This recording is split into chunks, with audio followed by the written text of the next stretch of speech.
Tele mart के हवाले से मैं जानना चाहूँगा ई कॉमर्स में तो आपने एक ही स्क्रीन पे 50 विंडो खोली हुई है, जो सस्ता दे रहा है उसे खरीदो। सबसे इफेक्टिव क्या लगा? लोग देखें ई कॉमर्स से नहीं खरीदते, उसके पीछे रीजन जो होता है ना वो दो हैं। One is trust deficit, one is price point. तो आपकी कोई रेंज है कि इतने कैपिटल लेके कंपनी आएगी तो फिर हम उसको केटर करेंगे? हम कोशिश ये करते हैं कि हम लोगों को फैसिलिटेट करें। आपको क्या फील होता है इस्लाम, रिलीजन और आज की जो हमारी जनरेशन है, यूथ जो है? भाई मेरा बिलीव बड़ा सिंपल है, जो अच्छी बात कर रहा है वो भी सही है और जो गलत बात कर रहा है तो मेरे लिए मैं भी बड़ा इस पे स्ट्रेट हूँ।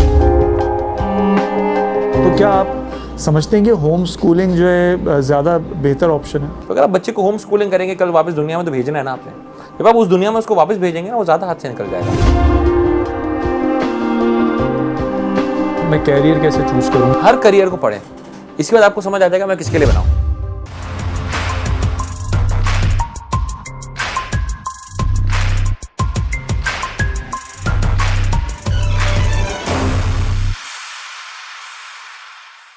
अस्सलाम वालेकुम दोस्तों, आज गपशप विद अदील के प्रोग्राम में हमारे साथ एक बहुत ही ज़बरदस्त गेस्ट मौजूद हैं। मेरे बहुत ही अच्छे और पुराने दोस्त जनाब अब्दुल रऊफ़ ईसा साहब के साहबजादे हैं। ये तो अब ख़ुद एक ब्रांड हैं तो और किसी तारुफ़ के मोहताज नहीं हैं। मेरे साथ आज मौजूद हैं अहमद रऊफ़ ईसा साहब। अस्सलाम वालेकुम अहमद साहब, कैसे हैं आप? अल्हम्दुलिल्लाह। मुझे याद है कि आपके अब्बू के ऑफिस में 12-13 साल पहले मैं आया करता था, आप कभी कभार नज़र आते थे। तो माशाल्लाह हमारे सामने ही आपने ग्रो किया और अमेजिंग जर्नी। और आज मैं चाहूँगा कि आप हमारे जो व्यूअर्स हैं उनके सामने बात करें। बात हमारी ज़्यादा फॉर्मल नहीं होगी, कैजुअल अंदाज से होगी। डिफरेंट डाइवर्सिफाइड क्वेश्चंस मैं करूँगा आपसे। अहमद भाई, आजकल आपकी क्या मसरूफियात हैं? पहले तो हमें ये बताएं। मसरूफियात कोई मुझसे पूछता है, बड़ा आसान है। सुबह से लेकर रात तक काम करते हैं, फिर दोस्तों को, फैमिली को, सबको टाइम देते हैं, अपने आप को टाइम देते हैं। और मसरूफियत नॉर्मली ये रखा है कि सुबह से लेकर रात तक बस काम करते रहता है। और सच्ची बात है, काम भी अल्लाह का शुक्र है हमारा शौक़ है, तो वो काम नहीं लगता है, स्ट्रेस देता ही नहीं है, तो मज़ा आ रहा होता है। मैं आपके क्लिप्स फेसबुक पे कभी कभार मेरी नज़र से गुजरते हैं, तो आप कहीं लेक्चर देने जा रहे होते हैं यूनिवर्सिटी वगैरह में। तो ये क्या सिलसिला है? आप तो बिजनेसमैन हैं, तो ये अच्छा होता यही है, ज़ाहिर है बिज़नेस तो कर ही रहे हैं, अल्लाह का शुक्र है काफ़ी साल हो गए। अब तो मेरे ख्याल है 15-16 साल हो गए तकरीबन काम करते हुए। तो लेकिन ज़ाहिर है कुछ लोगों को लगता है कि यार इनसे हमें 4 पैसों का फ़ायदा हो सकता है, बुलाया जाए तो कोई ऐसी बात की जा सकती है इससे बच्चे शायद मोटिवेट हों, कोई चीज़ सीखना चाहते हो। ज़ाहिर है मैं एक सर्टेन 2-3 इंडस्ट्रियों में रहा और वो मेरी स्पेशलिटी है। ई कॉमर्स है, रिटेल है, वो मेरी स्पेशलिटी है। तो लोगों को लगता है कि शायद वो ज़ाहिर है बच्चा उस तरफ आना भी चाहता है, वो अपने मसले मसाइल समझना भी चाहता है कि कौन सी चीज़ कैसे करनी है, क्योंकि ये चीज़ कोई बताने को तैयार नहीं है। लोगों को आपको पता है कि जो पढ़ा भी रहे होते हैं, समझा रहे होते हैं, वो सिर्फ बोल रहे होते हैं सारी चीज़ अच्छी है कर लो, सही, क्योंकि उनको शायद उस कोर्स पे पैसे बन रहे होते हैं, तो वो कहते हैं सब कुछ चीज़ें अच्छी हैं। वेयरएज़ हमारा केस बड़ा सिंपल है, मैं बड़ा रियलिटी ओरिएंटेड बात करता हूँ, क्योंकि ज़ाहिर काम कर रहे हैं, उतने 100 बिज़नेस के साथ मुस्तकिल कर रहे होते हैं, तो हमें पता होता है कि इंडस्ट्री इस तरफ जा रही है, तो आपने इन चीज़ों का ख्याल रखना है। तो इसलिए माशाल्लाह यूनिवर्सिटीज़ बुलाती हैं, मेजर जितने इवेंट्स होते हैं पाकिस्तान में, इवन इंटरनेशनली, तो वो हमें बुलाते हैं कि यार आप लेक्चर दें, आप किसी स्पेसिफिक टॉपिक पर बात करें। और फिर ऐसी बात है वो ओपन फ्लोर भी होता है, लोग सवाल जवाब भी करना चाहते हैं, तो वो भी चीज़ चल रही होती है। अच्छा, मैं आपका एक इंटरव्यू देख रहा था, तो उसमें जैसे कि आपने जिक्र किया कि आपके वालिद की कोई बिज़नेस प्रॉब्लम्स हो गई थी पिछले बिज़नेस में, फिर आप मोबाइल बेचने लगे या कुछ करने लगे, फिर वहाँ से ये टेली मार्ट का आगाज़ हुआ। तो इसके बारे में ज़रा बताएं कि ये आगाज़ कैसे हुआ मुख्तसरन अगर मैं बताऊं तो वालिद साहब एक कंपनी चलाते थे, मोबाइल फ़ोन डिस्ट्रीब्यूशन कंपनी थी। उस वक्त मीना की सबसे बड़ी डिस्ट्रीब्यूशन कंपनी थी पूरे। और वालिद साहब का हमारा ताल्लुक मोबाइल फ़ोन इंडस्ट्री से, वो पाकिस्तान के सबसे पुराने आदमी हैं, उन्होंने मोबाइल का काम किया। मेरी पैदाइश से पहले से मोबाइल का काम करता है, सही है। मेरी एज आज 34 साल हो गई है, सही है। तो ज़ाहिर है आप मोबाइल इंडस्ट्री में किसी को वालिद साहब का नाम लें तो वो सारे लोग माशाल्लाह अच्छे नाम से जानते हैं। तो हुआ यही कि पार्टनर्स का एक कॉन्फ्लिक्ट था कि कंपनी हाईजैक हो जाती है, हमारे मुल्क में हो जाता है, चेयरमैन निकाल दिया जाता है कंपनी से, ये भी हो जाता है, फिर कोर्ट कचहरी खेले हैं। तो ज़ाहिर है हमारा था, अब ज़ाहिर है बचपन से एक चीज़ जो देखी है वो समझ आती है फ़ोन से। तो पहली चीज़ जो एक बच्चे से आप एक्सपेक्ट करते हैं, या हमारे वालिद साहब से भी हमने सोचा क्या करेंगे, तो बोला मोबाइल करते हैं, क्योंकि समझ ही वही आता था, इसके अलावा कुछ समझ ही नहीं आता था। पूरी ज़िंदगी हमारे वालिद साहब ने भी लगा दिया, हमारे तो बचपन उस पर निकल गया। तो हमने मोबाइल फ़ोन का काम स्टार्ट किया, वो ट्राई किया, वो भी बहुत ज़्यादा क्लिक नहीं हो पा रहा था, होलसेल वगैरह। एक बच्चा जो कि यूनिवर्सिटी में पढ़ता है और जो कि कराची की बर्गर यूनिवर्सिटी मानी जाती है, उसमें पढ़ रहे थे, तो हमें कहाँ एक्सपेक्ट करेंगे कि सदर में जाके होलसेल करेंगे हम। तो हमने लोग भी रखे, उन्होंने भी चीट किया, बहुत ऊपर नीचे चीज़ें हुई। तो मैंने बोला यार चलो फिर ई कॉमर्स करते हैं, क्योंकि हम ई कॉमर्स सेलर्स के जो है उस टाइम पे वो थे, वेंडर थे। तो मैंने बोला यार ये जो सेलर जो काम कर रहा है, जो हमसे लेके जा रहा है, उससे तो शायद हम बेहतर कर सकते हैं। तो वाई नॉट, क्योंकि हम ज़्यादा अंदाज़ा भी था इंटरनेशनली क्या हो रहा है, सारी चीज़ें किस तरह होती है, करते भी थे। तो मैंने बोला यार चलो ई कॉमर्स करते हैं। फिर ई कॉमर्स माशाल्लाह स्टार्ट किया, तो अल्लाह ने वहाँ से हमारा हाथ पकड़ा। तो जो टेलीमार्ट स्टार्ट हुआ तो अल्लाह ने ऐसा किया कि लोगों ने देखना शुरू किया, जो चीज़ हम कर रहे थे अल्लाह का शुक्र ये था वो ऑन पॉइंट जा रही थी। ये अल्लाह का करना ही होता है, इंसान की तो ताकत नहीं है कि जो आप ट्राई कर रहे हैं तो वो लिटरली मिट्टी में हाथ डाल रहे सोना निकल रहा था, ऐसा हो रहा था। अल्लाह का करते करते माशाल्लाह वो एक पॉइंट पे पहुंची कंपनी। फिर हम रिटेल में स्टेप इन किए ई कॉमर्स के बाद। जब रिटेल में स्टेप इन किए तो माशाल्लाह करते करते आज माशाल्लाह 39 आउटलेट्स है हमारी 26 शहरों में पाकिस्तान के। तो वो एक नेटवर्क अच्छा बन गया रिटेल का। तो वो एक पुरानी लेगेसी हमारी जो होलसेल डिस्ट्रीब्यूशन रिटेल की थी, वो लेगेसी भी कहीं ना कहीं कंटिन्यू हो गई रिटेल के आने के बाद। और ई कॉमर्स भी हमारा एक पॉइंट पे माशाल्लाह बिल्डअप हो गया। आज माशाल्लाह पाकिस्तान का दूसरा बड़ा मार्केट प्लेस है आफ्टर दराज। तो वो हम करते रहे और इसके बाद जाहिर सी बात है और भी बहुत सारी मसरूफियात पालनी, क्योंकि ज़ाहिर एक कंपनी एक पॉइंट पे आके जब स्केल कर जाती है फिर हमें पता होता है चीज़ें बस ऑप्टिमाइज होती जाएंगी और बेहतर से बेहतर इंशाल्लाह होती जाएंगी। फिर वॉल्यूम गेम हो जाता है, वॉल्यूम बड़ा होता रहेगा। तो फिर मैंने थोड़ा सा बैक सीट ली, छोटा भाई है उसने वो जो है उसको टेकअप किया। अभी आजकल रिसेंटली ऐसा हुआ कि 3 साल बाद वापस मैंने टेलीमार्ट टेकअप किया कि टेलीमार्ट भी मैं देख रहा हूँ और मेरा जो अपने साइड में जितने बिजनेस हैं वो सारी चीज़ें भी मैं देख रहा हूँ। अच्छा माशाल्लाह। अच्छा टेलीमार्ट के हवाले से मैं जानना चाहूँगा कि ये आपने, ज़ाहिर बात है हर चीज़ में बंदा स्टार्ट करता है, उसके अंदर एवोल्यूशन का प्रोसेस होता है, ट्रायल एंड एरर से बंदा सीखता है। तो अभी टेलीमार्ट के जो उसकी क्या यूएसपी है, मतलब मैं क्यों आपसे ख़रीदा जाए टेलीमार्ट से, क्या फ़ायदा होगा? देखिए नॉर्मली देखिए ई कॉमर्स में जो होता है ना कस्टमर, वो कस्टमर किसी का सगा नहीं होता ई कॉमर्स में। वो प्राइस पॉइंट पे सगा होता है, सिर्फ उसको प्राइस अच्छी कहीं से भी मिलेगी वहीं से लेगा, सही है। जिसकी वजह से ई कॉमर्स में आप ये नहीं कह सकते कि यार ये मेरे पास ही आएगा कस्टमर, वो कहीं भी जाएगा। जो रिटेल पे आंखों में शर्म होती है ना कस्टमर के, कि आप किसी को भी मना करने से पहले 2 दफ़ा सोचते हैं। आप कहते हैं मैं बाद में आता हूँ, मैं सोचता हूँ, मैं कल इंशाल्लाह आऊँगा। तो आप कभी ये नहीं बोलते मुझे नहीं चाहिए डायरेक्ट। ई कॉमर्स में तो आपने एक ही स्क्रीन पे 50 विंडो खोली हुई, जो सस्ता दे रहा आप उसे खरीद लें। टेलीमार्ट से अल्लाह का शुक्र है बेनिफिट स्टार्ट में ये हुआ कि हमने अपनी यूएसपी में बिल्ड की थी कि हम जेन्युइन चीज़ बेचते हैं, ओरिजिनल चीज़ बेचते हैं, कोई रेप्लिका नहीं बेचते, कोई फजूल का सेलर आपको हमारे पास नहीं देखेगा, सिर्फ ब्रांड्स हमारे पास बिकते हैं। तो लोग जो साफ सुथरी चीज़ लेना चाहते थे, जेन्युइन लेना चाहते थे, और उसके लिए वो एक सर्टेन प्राइस पॉइंट देना भी चाहते थे। मैं कभी जिंदगी में ये बोलता हुआ नहीं मिलूंगा आपको कि मैं सबसे सस्ता हूँ, सही है। ये बिल्कुल फजूल बात है कि मैं सबसे सस्ता हूँ, क्योंकि कोई कल बंदा आएगा वो बोलेगा मैं और लॉस करना चाहता हूँ प्रोडक्ट पे, तो मैं उससे सस्ता क्यों होऊंगा। हाँ ये जरूर है हमने यूएसपी बनाई कि जेन्युइन चीज़ बेचेंगे, ब्रांडेड चीज़ बेचेंगे, अच्छे प्राइस पॉइंट पे बेचेंगे, नॉट सस्ते प्राइस पॉइंट पे, अच्छे प्राइस पॉइंट पे बेचेंगे। और अगर आपको कहीं से सस्ता मिलता है तो मैंने फिर बार्गेन का ऑप्शन डाल दिया कि जैसे आप दुकान पे जाते हैं बार्गेन करते हैं। फिर हमारे पास अच्छी चीज़ ये हमारी यूएसपी में है कि कोई रिटेल नहीं करता, रिटेल कंपनी रिटेल करती है, e commerce company e commerce करती है। हमने जो ब्लेंड किया माशाल्लाह, वो ब्लेंड हमें फ़ायदा भी दिया, सही है। हमने ई कॉमर्स किया, हमने रिटेल किया, हमने कॉर्पोरेट किया, B2B किया, हमने हर वो चीज़ की जो कोई नहीं करता था। हमने एक इंफ्रास्ट्रक्चर ऐसा बना लिया बिजनेस का कि अल्हम्दुलिल्लाह वो अनटचेबल हो गया।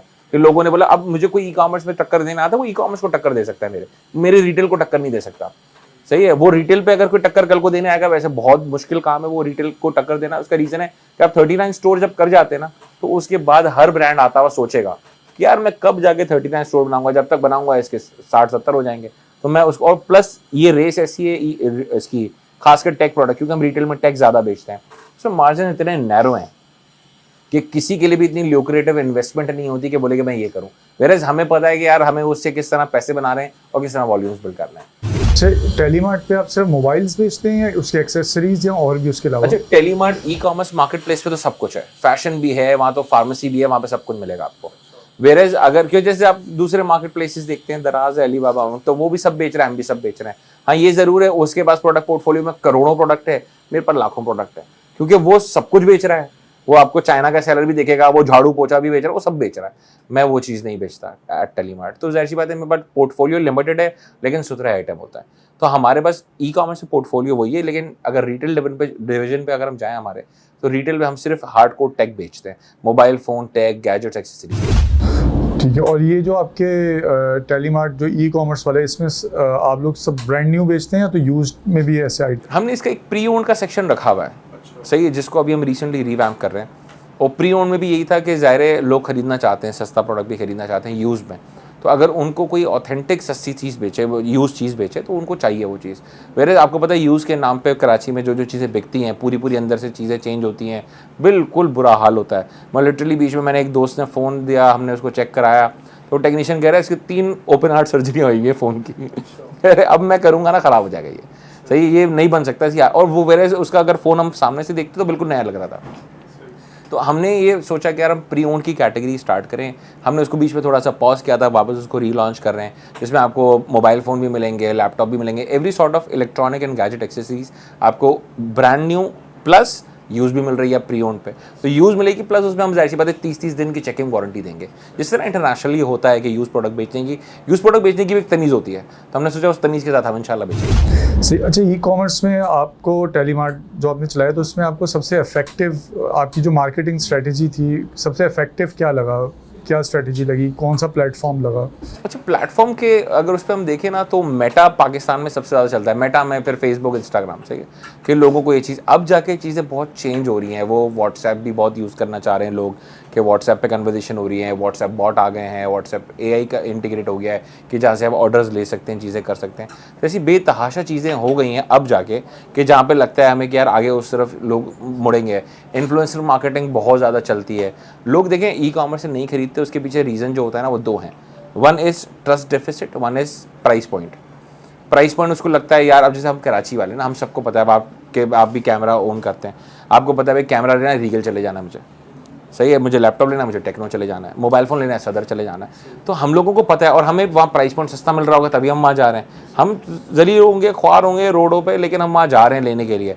तो ई कॉमर्स तो उसके लिए बना था जो कन्वीनियंस पे लेना चाहता है, प्लस उसको पता है कि यार मैं बहुत सस्ता नहीं होगा। तो प्राइस पॉइंट को काउंटर करना है। दूसरा ट्रस्ट डेफिसिट। मैंने ट्रस्ट डेफिसिट को काउंटर करने के लिए अपना ऑफिस दिखाया।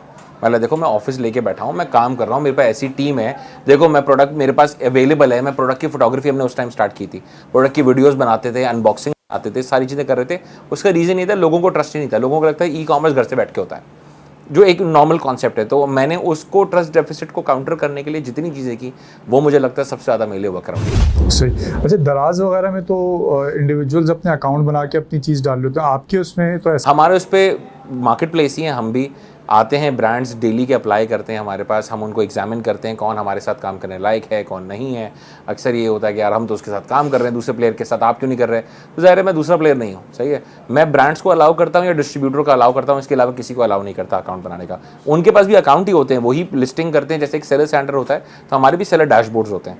वो अप्लाई करता है, वो अपने ऑर्डर खुद प्रोसेस करता है, सब कुछ उसी तरह जिस तरह एक दूसरा प्लेटफॉर्म करता है। लेकिन हमने लिमिटेशन ये रख दी कि हम हर किसी को नहीं देते। अप्लाई सब कर सकते हैं, ऐसी बात है, अप्लाई सब करते हैं, लेकिन जो हमारे क्राइटेरिया पे फॉलो करता है हम उसको ये चीज़ देते हैं। अच्छा, अब रिसेंटली जो आपने जैसे बताया 3 साल हो गए, ये जो अहमद रऊफ़ ईसा वेंचर, ये मेरे काफ़ी इंटरेस्ट का है, क्योंकि मुझे लगता है कि अगर मुझ जैसा बंदा या कोई और भी जो लोग हैं एंटरप्रेन्योर बनना चाह रहे हैं, ई कॉमर्स में आना चाह रहे हैं, तो उनके लिए तो ये कैसे हम आपकी हेल्प ले सकते हैं? अच्छा, इसमें मैं आपको पहले इसका कॉन्सेप्ट समझाता हूँ, बिज़नेस क्या है, ठीक है। मैंने अपने इनिशियल्स पे रखा हुआ है ARE ventures, Ahmed Rauf Isa ventures, ठीक है। सच्ची बात है, नाम सोचने का टाइम नहीं था। मतलब यार मेरे नाम पे होनी चाहिए एक चीज़, कि ज़ाहिर है एक सर्टेन लेगेसी है मेरे नाम की भी अब, तो मैंने बोला यार चलो मैं ARE रखूँगा। सही। ये करता क्या है, सही है, इसका कॉन्सेप्ट बहुत डिफरेंट है जो दुनिया में एक्सेलरेटर के नाम पे चीज़ें होती हैं, सही है। दुनिया में एक्सेलरेटर है, वाई कॉम्बिनेटर है, टेक स्टार्स है, इस तरह के बहुत मशहूर एक्सेलरेटर हैं। नॉर्मली एक्सेलरेटर क्या करते हैं, वो नए स्टार्टअप्स को ऑनबोर्ड करते हैं, उनको बेसिक ट्रेनिंग देते हैं और कहते हैं लाफिस। मैंने क्या किया, मैंने बोला अब देखिए मार्केटिंग एजेंसीज़ पाकिस्तान में हज़ारों हैं, सही है, दुनिया में लाखों हैं, सही है, जो सॉफ्टवेयर हाउसेज हैं वो बहुत सारे। मैंने बोला यार मैं कोई ऐसा प्रॉपोजिशन लेके आता हूँ जो मैं अपने नेटवर्क को आज लेवरेज करूँ। ज़ाहिर है मैं एक सर्टेन नेटवर्क में ऑपरेट करता हूँ, मेरे दोस्त यार बड़ी कंपनियों में काम करते हैं, मेरे दोस्त यार हर बड़ा इवेंट करा रहे हैं, हर बड़े पॉडकास्ट में बैठे हुए हैं, तो मुझे पता है कि यार मेरे पास एक सर्टेन नेटवर्क है, क्यों ना मैं लेवरेज करके बिजनेसेस को ग्रो करूँ। लोग हमारे पास आते हैं, तो एज अ ब्रांड एक्सेलरेटर मैं ये कहता हूँ हम हर वो चीज़ करते हैं जो हमें लगता है सही आपके ब्रांड के लिए। अब उसमें टेक्नोलॉजी का एंगल आता है, तो टेक्नोलॉजी भी मैं ही बनाऊंगा। उसमें मार्केटिंग का जो पूरी एक मार्केटिंग एजेंसी करती है, सारे एंगल मेरे, फोटोग्राफी मैं कर रहा हूँ, वीडियो कंटेंट भी मैं दे रहा हूँ, स्टूडियो में मेरा इन हाउस है, सब कुछ मैं करूँगा आपके लिए। अब एड्स भी मैं ही आपके रन करूँगा, आपने कुछ नहीं करना। फिर मेरा जो मेन जो फ़ायदा दिखता है ना ब्रांड्स को, वो होता है अलाइंसेज में, सही है। ये क्योंकि ये 2 चीज़ें जो मैंने अभी तक आपको पहले बताई, ये सब करते हैं। मैं जो मेन गेम खेलता हूँ अलायंसेस पे करता हूँ। अलायंसेस में सबसे पहले तो मैं ई कॉमर्स, क्विक कॉमर्स और रिटेल प्लेसमेंट्स पे जाता हूँ। ई कॉमर्स प्लेसमेंट में मेरे पास पाकिस्तान का हर ई कॉमर्स स्टोर है जो अच्छा काम कर रहा है, चाहे फिर वो कोई भी हो, आप बड़े से बड़ा नाम लें, मार्केट प्लेस लें, कोई भी लें, फैशन का लें, वो सारे मेरे साथ काम करते हैं। अब मैं क्या करता हूँ, आपके प्रोडक्ट को उठा के उन सारी मार्केट प्लेसेस पे लेके जाता हूँ और ऑनलाइन स्टोर्स पे। तो मुझे पता है अब आप पहले अपनी वेबसाइट पे अवेलेबल थे सिर्फ फॉर एग्जांपल या अपने आउटलेट पे, अब आप एक साथ 50 स्टोर पे अवेलेबल हैं, जो 50 स्टोर के पास ऑडियंस है और वो आपका माल बेचेंगे। एक ये चीज़ हुई। फिर क्विक कॉमर्स में आईफ पांडा मार्ट, आईफ क्रेव मार्ट, हम उन पे लिस्ट कराते हैं आपका प्रोडक्ट, वहाँ उनके पास बहुत अच्छी सेल है, खासकर पांडा मार्ट का बहुत अच्छी सेल्स है। इसके बाद हम लेके जाते हैं उसको रिटेल पे। तो जो रिटेल स्पेसिफिक ब्रांड होता है, पाकिस्तान के बहुत बड़े बड़े ब्रांड्स हैं जो कि एफएमसीजी ब्रांड्स हैं, वो हमारे साथ काम करते हैं। उनकी हार्ड को डिस्ट्रीब्यूशन हम हैंडल करते हैं अक्रॉस पाकिस्तान, या इवन वो इंटरनेशनल जाना चाहे तब भी, कि अगर आपको इंटरनेशनल सप्लाई चेन पूरी बनानी है कि आप पाकिस्तानी ब्रांड है, आप पाकिस्तान में हर जगह आ गए, तो पाकिस्तान का हर छोटे से छोटा, बड़े से बड़ा हर रिटेल स्टोर, चाहे वो जनरल ट्रेड का हो, मॉडर्न ट्रेड का हो, इवन हम ब्रांड्स के लिए हरेका पूरा करते हैं कि यार अगर आपने फॉर एग्जाम्पल लोशन का ब्रांड था या आपका स्किन केयर का ब्रांड था, आपने फॉर एग्जाम्पल किसी XYZ बड़ी होटल चेन को देना है, आपने किसी और को देना है, होटल, रेस्टोरेंट्स, कैफ़े में कोई चीज़ अगर आपने देनी है, तो हम पूरी उसके लिए हर चीज़ हम इनेबल करके देते हैं। फिर मैं इस एक्सट्रीम तक अब चले जाते हैं कि आपको किसी पॉडकास्ट में लाइनअप करना है, टीवी शो में लाइनअप करना है, किसी इवेंट पे एज ए स्पीकर टैग करना है। आज पाकिस्तान की हर यूनिवर्सिटी अल्हम्दुलिल्लाह तकरीबन हमारे पास साइंड है। हम उन यूनिवर्सिटीज़ को लेवरेज करते हैं इन ब्रांड्स को पुश करने के लिए, और ऐसी बात है उनके लिए भी आसानी है कि उनके बच्चे इन ब्रांड्स में इंटर्नशिप करते हैं, उनके इवेंट्स को हमारे ब्रांड स्पॉन्सर कर रहे होते हैं। तो हम हर वो चीज़, जैसे मैंने बोला, हर करते हैं जो हमें लगता है आपके लिए बेनिफिट है।